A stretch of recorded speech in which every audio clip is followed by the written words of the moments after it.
Bonjour à tous et bienvenue dans le Grand JT des Territoires. La France se déconfine et nous verrons dans ce journal télévisé que tous les différents acteurs de la vie économique et locale du territoire se remettent à espérer. La France se déconfine donc, direction l'Île-de-France, pour commencer avec Paris et sa région qui attendaient cette décision avec une très grande impatience. Tous les restaurants ont donc pu rouvrir cette semaine. Les équipes de TV78 sont allées à Montigny-le-Bretonneux dans les Yvelines pour recueillir quelques témoignages sur cette réouverture. Regardez. En salle ou en terrasse, les restaurateurs peuvent à présent reposer cette fameuse question suite aux annonces d'Emmanuel Macron. Même si le temps n'est pas encore au beau fixe, la réouverture des salles divise la clientèle. C'est vrai que c'est quand même plus agréable de s'asseoir, de se poser et de manger sur place. Ouais. C'est mieux d'être dehors, je pense, d'être à l'air libre. À partir du moment que les gestes barrières sont respectés, la distance est respectée, donc ça va. Il n'y a pas de... Enfin, en terrasse ou intérieur, c'est pas un problème. Surpris par les annonces du président, ce restaurateur de Montigny-le-Bretonneux a eu à peine le temps de se préparer pour la réouverture. Il a rappelé dimanche soir ses 11 salariés pour revenir travailler à temps plein ce lundi matin. Pour nous, c'est un soulagement de pouvoir ouvrir. On attendait depuis tellement longtemps de retrouver un peu une vie normale. Néanmoins, quand même d'ouvrir en prévenant un peu, on aurait pu s'organiser mieux. Nous, on travaille essentiellement, quasiment que des produits frais. Donc pour s'approvisionner, c'est pas évident. Une table sur deux est occupée par des clients et sur ces deux salles, une seule est ouverte, ce qui représente 40 couverts sur 80. Depuis le 2 juin, il a dû investir pour pouvoir accueillir plus de monde en terrasse. La terrasse derrière, je peux mettre beaucoup de monde. Mais comme nos clients ne savaient pas et que la copropriété nous a alloué cet espace et que le temps d'acheter le matériel, parce que, encore une fois, quand vous allez faire des achats pour une terrasse, vous n'avez pas forcément tout l'équipement. Forcément, notre activité elle est très impactée. En tout cas, on espère d'ici la fin d'année retrouver un fonctionnement plutôt normal. Pour ouvrir totalement, les restaurateurs devront respecter un protocole strict. 10 clients maximum par table, rendre le port du masque obligatoire pour se déplacer dans le restaurant et espacer les tables d'1 mètre. Voilà, après l'Île-de-France, nous allons à présent à Bordeaux, où les parents et les enseignants restent dans l'expectative après les annonces du président de la République. Lundi prochain, l'école sera obligatoire donc pour tous les élèves. Vous allez voir dans ce reportage de Dominique Parmentier de TV7, la chaîne du groupe Sud-Ouest, que le sentiment est plutôt mitigé chez les parents et chez les enseignants. L'école à la maison, c'est fini. Tous les écoliers et les collégiens devront reprendre le chemin de l'école à partir de lundi. Au lieu des 4 mètres carrés, on passe à 1 mètre latéral entre chaque élève. A priori, les autres mesures sanitaires seront maintenues. Pour le syndicat majoritaire des enseignants du primaire, ce retour à l'école pour tous, c'est à la fois un soulagement et une source d'inquiétude. C'est une bonne nouvelle pour les enfants et pour l'école. On est content de voir les élèves revenir. En revanche, on se pose quand même beaucoup de questions par rapport aux mesures sanitaires et de distanciation sociale qu'il va falloir continuer à observer. Et on se demande si ça va être possible de le faire dans toutes les écoles. Il y a quand même beaucoup d'écoles avec des classes exiguës. Il y a beaucoup d'écoles où les sanitaires sont en sous-nombre et où ça va être compliqué, notamment pour le lavage des mains. Et puis il y a la question des bureaux, tout simplement du mobilier qui parfois risque de ne pas être suffisant pour tenir les élèves malgré tout à distance de respect des conditions sanitaires. Pour la Fédération des parents d'élèves, le retour de tous les enfants à l'école, c'est une bonne nouvelle, mais là aussi, des questions se posent. Comment ce retour va-t-il être possible, puisqu'il y a encore du flou autour de l'allègement ou pas des procédures sanitaires. Et pour nous, il faut être très attentif au fait que ces gestes barrières, ils sont essentiels, puisque c'est un élément qui fait qu'aujourd'hui, la situation s'est améliorée. 100% de retour, ça vous paraît pas faisable le 22 juin? Ça paraît compliqué, ou alors ça veut dire qu'il n'y a plus du tout de protocole sanitaire, et ce qui paraît, de notre point de vue, inenvisageable. Tous attendent aujourd'hui des précisions. Quant aux lycéens, ils ont prioritairement mais partiellement repris les cours dans les lycées professionnels. Pour les autres, cela reste à l'appréciation de chaque établissement. Conséquence de cette fin de crise, les frontières avec nos voisins européens se lèvent peu à peu depuis le début de la semaine. C'est le cas notamment avec nos cousins belges.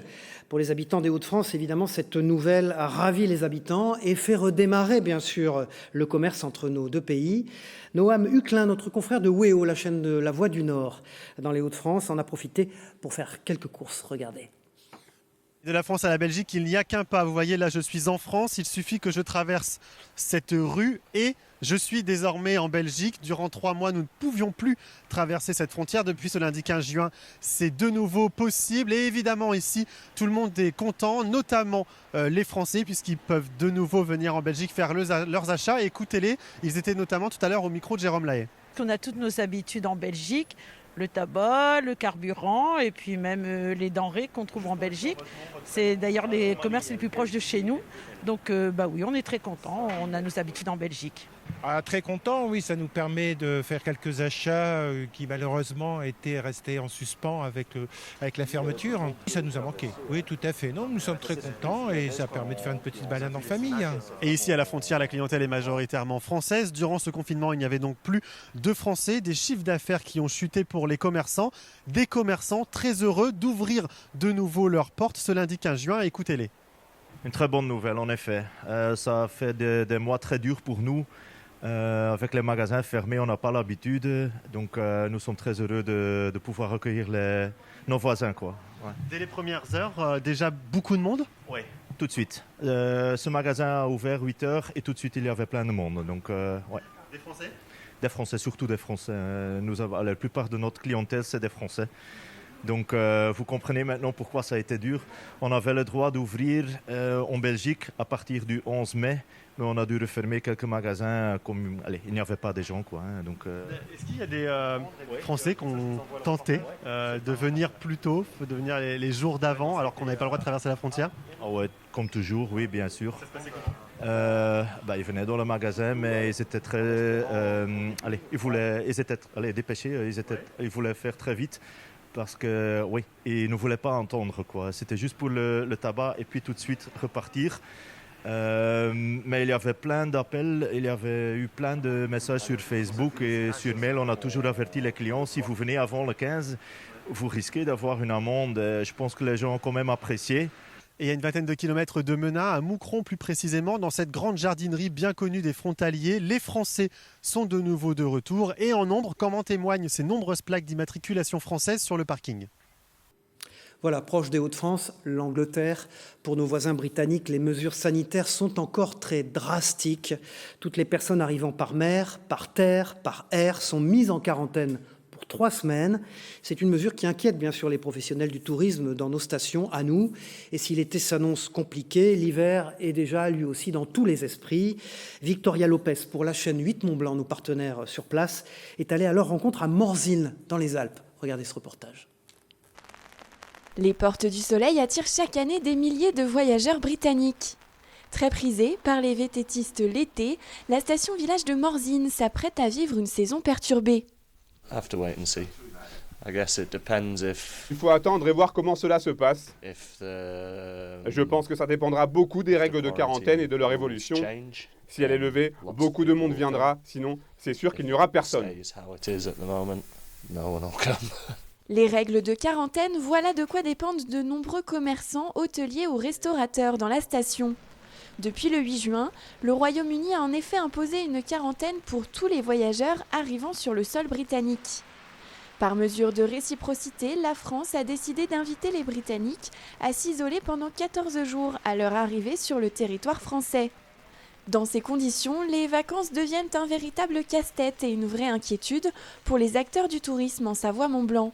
C'est notre deuxième clientèle internationale l'été, juste derrière les Néerlandais.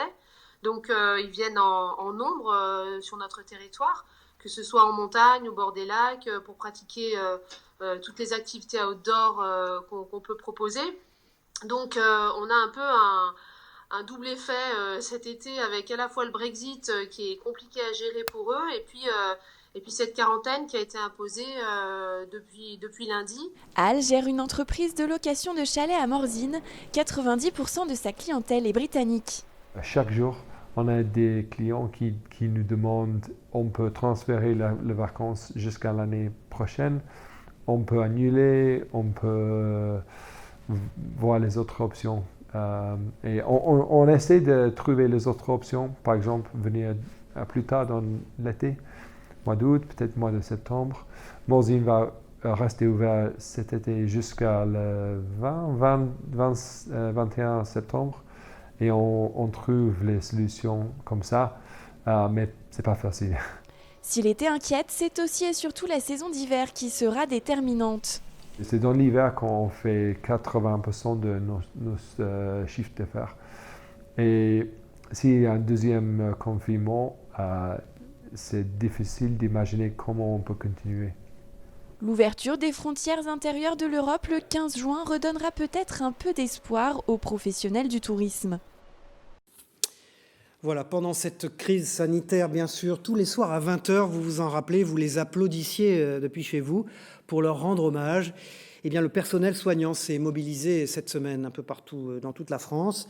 De nombreuses manifestations à travers le pays pour demander plus de moyens pour l'hôpital public, comme vous pouvez le voir sur ces images tournées par nos confrères à Épinal de Viavauges.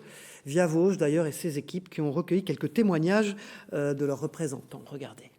On manquait déjà de moyens, de personnel, ça n'a fait qu'accentuer les choses. Il est grand temps que les choses changent. On n'est pas à l'abri que ça revienne, que ça recommence. On nous renvoie toujours qu'on a une vocation, qu'on est dans le don de soi, etc. Et donc ça, c'est quelque chose qui nous colle à la peau. Et on ne veut plus de ça. On veut vraiment être reconnu par rapport à nos compétences et nos responsabilités. Je vais vous dire quelque chose, je suis contente de partir. Ça ne devrait pas, mais je suis contente quand même de partir, alors que je pense que c'est un métier merveilleux.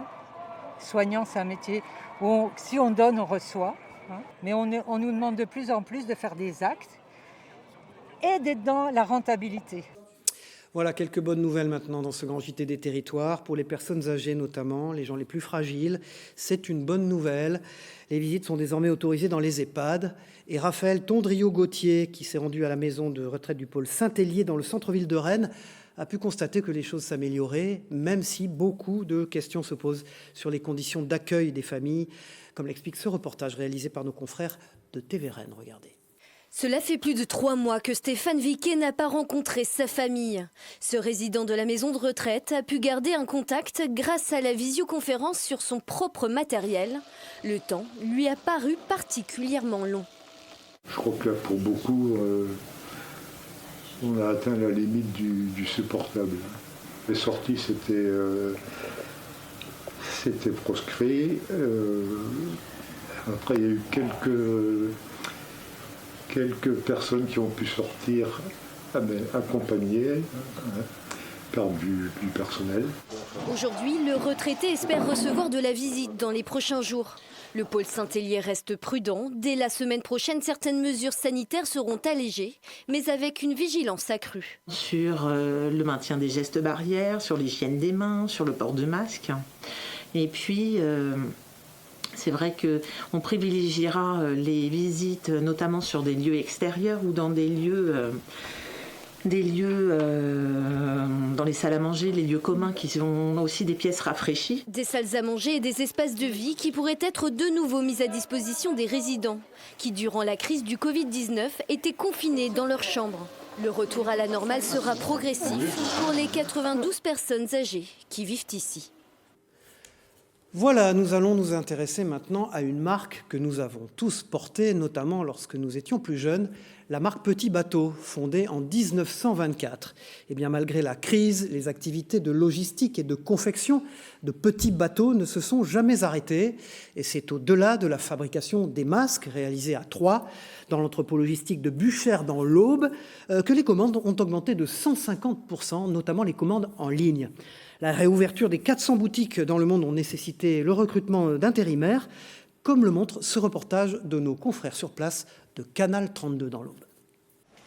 L'activité de Petit Bateau ne s'est jamais arrêtée et aujourd'hui, elle tourne à plein régime. Ici, à Buchères, dans ce centre logistique de 40 000 m², une équipe de 30 volontaires a maintenu un minimum d'expéditions en ligne Cette équipe a rapidement été renforcée. Depuis le 16 mars jusqu'à aujourd'hui, donc je n'ai pas eu d'arrêt en fait. Et les masques, et les gels, et la distanciation qu'on a respectée dès le départ, donc l'inquiétude s'est vite envolée en fait. Durant le confinement, on a expédié à peu près 300 000 UVC, donc ce sont des unités de vente consommateurs pour la partie e-commerce, à peu près 180 000 UVC pour la partie GMS. Le Japon, 70 000 UVC et aussi des clients, ce qu'on appelle le wholesale, pour à peu près 70 000 UVC. Alors, la vente en ligne a augmenté de 150%, donc aujourd'hui les commandes sur Internet ont vraiment explosé. Durant le confinement, 95% du parc magasin était fermé.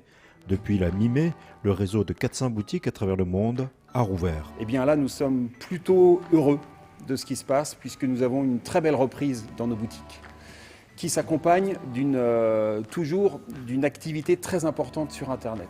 Quand on vient de vivre les 2 mois qui viennent de s'écouler, on est très modeste et très humble sur toutes les prévisions. On a fait appel de nouveau au travail temporaire, donc on a plus d'une centaine de collaborateurs intérimaires qui sont sur site là, depuis fin mai. On est même passé en équipe de nuit occasionnelle et on travaille même les samedis matins. En lien avec le service santé et sécurité, les salariés ont participé à la mise en place des adaptations face au Covid-19. Tous les espaces de travail ont été repensés.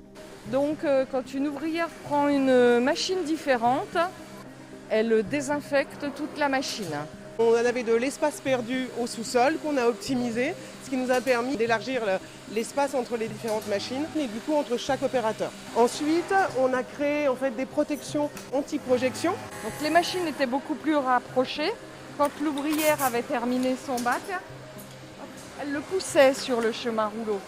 Aujourd'hui, quand elle a terminé son bac, c'est moi qui viens le chercher et qu'on ait le moins de déplacements possible. De cette période, les personnels retiennent des liens renforcés, à la fois entre les équipes et entre les acteurs de la filière textile auboise.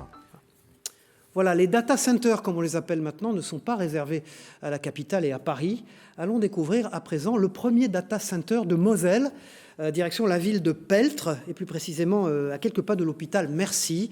3 salles informatiques sont à disposition des futurs clients, comme les entreprises de la région ou les collectivités locales, bien sûr. 15 000 serveurs peuvent être connectés en ligne, c'est beaucoup. Bien sûr, la sécurité de l'installation est primordiale. Toutes les explications avec nos confrères sur place de Via Mirabel. Regardez.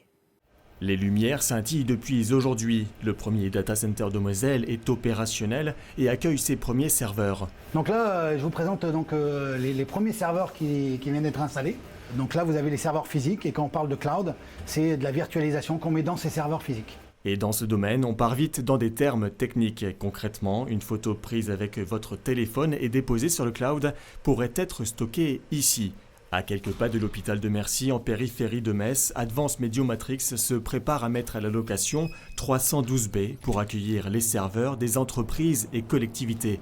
Nous voici dans l'une des 3 salles informatiques. 2 cols de corridor y sont installés. Vides pour le moment, les baies de différentes capacités vont accueillir des serveurs dans les jours à venir. Des espaces sécurisés, les équipements sont doublés tant sur l'alimentation électrique que sur la connexion fibre. Aujourd'hui, tout est redondé. Imaginez si le premier jour des soldes, votre site internet n'est pas disponible, vous perdez un énorme chiffre d'affaires. Pour une société qui travaille aujourd'hui maintenant principalement avec de l'informatique, on est obligé d'avoir comme ça une roue de secours. La roue de secours, c'est toujours le dédoublement des liens ou de l'électricité. Advance Mediomatrix est l'un des 4 data centers de France à disposer de ce niveau de sécurité. Il est labellisé Tier 3, c'est-à-dire qu'il assure une disponibilité d'au moins 99,982% sans interruption de connexion. Mais la sécurité est aussi de mise dans le bâtiment. Caméras et lecteurs de badges sont omniprésents dans cette forteresse de 2700 mètres carrés. On va dire c'est construit comme une prison ou presque. C'est très sécurisé. Bien sûr, il y a la sûreté de vos datas. Aujourd'hui, le cœur d'une entreprise, c'est aussi ses datas, mais aussi parce que nous avons demandé et nous travaillons pour être certifiés hébergeurs de données de santé, où là, on doit prouver en fait de qui est où et à quel moment dans le data center. Une prison, c'est peu dire. Dès l'entrée, le ton est donné avec ses grilles en guise de cloison. Une architecture qui marque pour un lieu qui, lui, doit se faire discret. Voilà, c'est un message urgent à présent que nous vous délivrons. Depuis le déconfinement, le don du sang connaît une nette baisse de fréquentation dans notre pays. Une nouvelle campagne nationale a été lancée à l'initiative de l'établissement français du sang. Un mois durant lequel les donneurs sont invités à se rendre dans les centres de collecte près de chez eux, comme c'est le cas dans ce centre sportif de Calvi en Corse, où les équipes de TV Paese ont tourné ce reportage. Regardez. Avant, il y avait la journée mondiale des donneurs de sang le 14 juin. Et là, en fait, on entoure cette journée mondiale par un mois de promotion du don au début du confinement. On a vu arriver beaucoup de monde. Cette affluence s'est petit à petit amendée, c'est-à-dire qu'on a vu les collectes se déserter au fur et à mesure du confinement. Et depuis la reprise de l'activité, alors c'est carrément une désaffection des collectes. Tant et si bien que les stocks sont en train de faire une chute vertigineuse. On a un stock qui est très bas, on a besoin de poches de tous les groupes, surtout le groupe E. Nous sommes adaptés en trouvant des salles. Le problème des salles, c'est qu'elles sont souvent excentrées, elles ne sont pas visibles, et donc nous n'avons pas cet attrait pour quelqu'un qui passerait par là, qui dit « Ah tiens, il y a le don du sang, je vais y aller ». Et donc, il nous manque vraiment ces nouveaux donneurs. Quelles sont les étapes ? L'accueil, l'inscription, le remplissage du questionnaire, l'entretien médical, le prélèvement, la collation. Ce qu'il y a de plus, ce sont les gestes barrières, c'est-à-dire on arrive, un masque est fourni par l'EFS systématiquement. Ensuite, ce qu'il y a, c'est qu'on nettoie beaucoup plus, c'est-à-dire qu'à chaque passage du donneur, le bureau médical est nettoyé. Ensuite, le lit de prélèvement est lavé à chaque passage. Et à la collation, il y a des sets qui sont changés à chaque donneur également. Chaque collecte maintenant est organisée avec Résadon. C'est donc une application qui permet de réserver son créneau horaire pour venir donner son sang, pour qu'il n'y ait pas d'attente, donc qu'il n'y ait pas d'afflux massif de donneurs et donc que la distance puisse être respectée sans aucun problème. Mais les gens qui se présentent spontanément, ce n'est pas pour autant que nous allons les refouler. Soit il y a de la place au moment où ils arrivent et ils sont accueillis, ils sont pris, ils donnent leur sang dans la foulée. Si vraiment il y a de l'attente de façon trop importante, on prend leurs coordonnées et on leur donne un nouveau rendez-vous pour revenir. Vous donnez du sang, prenez le relais, aidez-nous, faites venir du monde. Je passe le relais à quelqu'un pour que lui aussi aille faire cette bonne action. On a besoin de vous, nos malades ont besoin de vous. Je rappelle qu'un don de sang, c'est 3 vies sauvées. Voilà, après la Corse, direction la Côte d'Azur, son climat, ses baignades, ses plages, direction la célèbre plage niçoise de Beau-Rivage, une institution de la Riviera. Les équipes de Chic TV Monte-Carlo étaient présentes à sa réouverture. Les dirigeants et les habitués ont retrouvé le sourire et le soleil, comme le montre ce reportage de Stéphane Attia et de Bruno Alberti. À Nice, l'activité des plages a repris début juin. La direction de la plage Beau-Rivage, l'une des plus anciennes de la promenade des Anglais, nous explique comment réussir cette saison avec les nouvelles contraintes sanitaires et sans clientèle internationale. Les obligations sont très importantes quand même. On a un protocole qui a été mis en place par la Fédération des restaurateurs que nous appliquons, c'est-à-dire 1,50 m entre chaque transat, 1,20 m entre chaque table, des sens de circulation dans la plage entrée-sortie non croisés. Dans les cuisines dirigées par le chef Alexandre Oliveira, les nouvelles normes sanitaires imposent également un certain nombre de contraintes. Si vous voulez, sur l'achat CCP en cuisine, ça correspond déjà beaucoup. Maintenant, il y a le port du masque. C'est plus ça la plus grosse contrainte, c'est le port du masque qui a changé beaucoup pour nous. Malgré tout, Antoine Attia, le directeur général de la plage, reste positif par rapport à l'histoire de l'établissement. J'ai essayé, j'espère avoir réussi en partie, à préserver son historique en la mettant dans la modernité en même temps. On a engagé un grand chef, on monte en gamme chaque année, c'est ça mon but. J'aime bien quand je me retourne d'une année sur l'autre me dire c'est encore plus beau que l'année dernière. Je considère que je ne suis là que pour un petit moment par rapport à l'histoire du Beau-Rivage. Elle vivra plus longtemps que moi. Voilà pour la Côte d'Azur. On pratique peu le surf sur la Côte d'Azur. Le pratique-t-on dans la Sarthe ? Eh bien oui, grâce au surf électronique. En Sarthe, on surfe, bien qu'on ne soit pas au bord de l'océan. Et la première école de surf électrique sur rivière a ouvert ses portes dans le Grand Ouest. Démonstration à la Suze avec Diane Lemoisson de Via LMTV Sarthe qui a emporté sa planche avec elle. Plaisir et sensations fortes garanties dès la première séance. Promesse tenue avec cette nouvelle technologie, une planche de surf relie à un mât, une hélice et une aile capable d'aller jusqu'à 40 km/h. Donc on a la gâchette là, en fait on va, si j'appuie dessus j'avance. Voilà, donc ça c'est ce qui nous permet d'avoir de la propulsion, d'avancer. Ensuite, pour se diriger, c'est un peu comme un bodyboard au bord de la mer. Dans un premier temps, si on est allongé, en faisant des appuis comme ça sur les côtés, on fait tourner la planche du côté où on se penche. Il y a très peu de bruit puisque le moteur est déjà immergé. De plus, c'est un moteur électrique. Donc là, on peut passer sur la rivière. Là, il y aurait un IFOL qui passe derrière nous, on ne l'entendrait pas. En termes de vagues, ça ne fait pas beaucoup plus de vagues en fait, que les bateaux habituels. Quand la planche est au contact de l'eau, à partir du moment où la planche se lève, là, il n'y a quasiment aucune trace de sillage.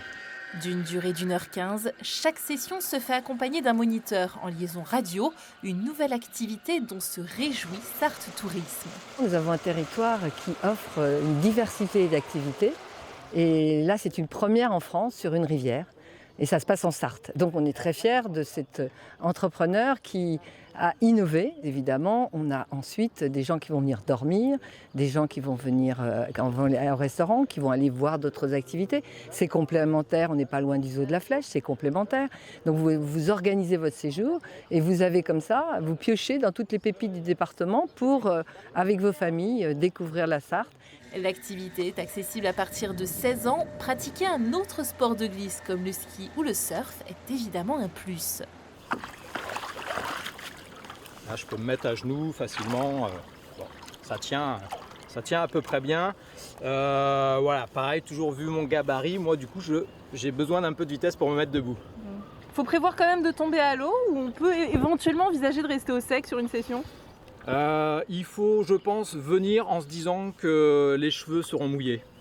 Si vous n'avez pas peur de vous mouiller, les séances démarrent à la mi-juin. Comptez 65 € pour une session et des forfaits pour ceux qui deviendront accros. Voilà, merci d'avoir suivi ce grand JT des territoires sur vos chaînes de télévision locales et régionales ou sur TV5 Monde dans 200 pays et en 14 langues. On se retrouve bien sûr pour une prochaine édition. À très vite, au revoir et bon courage.